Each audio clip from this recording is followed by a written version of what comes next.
आपके पास ये जो न्यूक्लियस है, ये क्या करता है, प्रोसेस करता है इंफॉर्मेशन को कि यूजफुल है कि नहीं। इस तरह से जो आपका ये एक न्यूरॉन है या परसेप्ट्रॉन है, ये क्या करेगा, इसको प्रोसेस करेगा कि ये जो इंफॉर्मेशन है आउटपुट जनरेट करने के लिए ज़रूरी है कि नहीं। तो इधर हम एक कॉन्सेप्ट यूज़ करते हैं, उसको हम कहते हैं एक्टिवेशन फंक्शन। तो एक्टिवेशन फंक्शन बेसिकली क्या करता है कि डिसाइड करता है कि जो न्यूरॉन से इनपुट आ रहा है वो कितना रोल अदा करेगा आउटपुट जनरेट करने में। तो अगर वो लेट्स सी रोल अदा करेगा, यस, तो आप उसको प्रोसेस कर लेते हैं इस फंक्शन के जरिए और आउटपुट जनरेट हो जाता है। अगर वो रोल अदा नहीं करेगा तो क्या किया जाता है कि उसको फिल्टर किया जाता है, उसको इस आउटपुट में नहीं प्रोसेस करता। तो in simple word, activation function आपके पास एक फिल्टर है, वो क्या कर रहा है कि जो इनपुट इंफॉर्मेशन आपके पास है उसको प्रोसेस करता है ताकि आपके पास ये आउटपुट जनरेट हो। हमने जो कॉन्सेप्ट सीखा वो क्या है ना, एक्टिवेशन फंक्शन का। पहले हमें पता था कि इधर इनपुट है, आउटपुट है, इधर जो है ना डब्ल्यूज है यानी वेट्स है।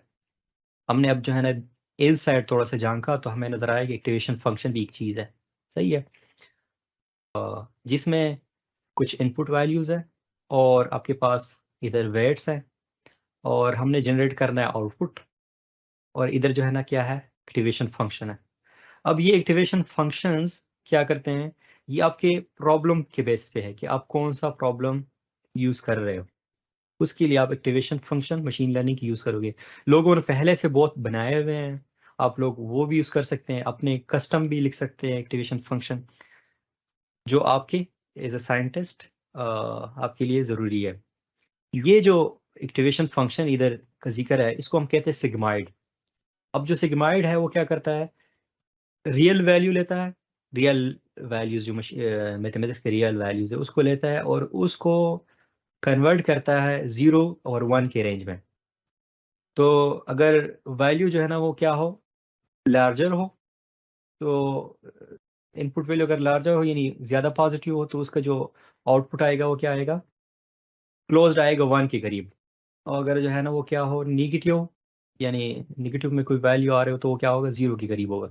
लेकिन ओवरऑल ये फंक्शन क्या करता है कि जो भी इनपुट आ जाता है तो उस इनपुट को वो 0 और 1 के रेंज में कन्वर्ट कर देता है यानी फिल्टर कर लेता है।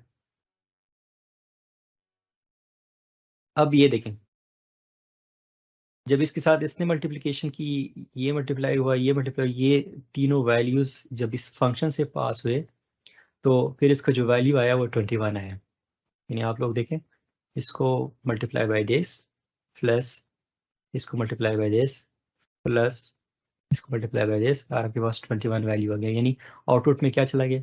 अब ये मल्टीप्लिकेशन होगी, ये 21 जो है ना क्या होगा, ये इस एक्स के जरिए इस फंक्शन को इस आर्गुमेंट पास होगा और फिर ये कैलकुलेट करेगा।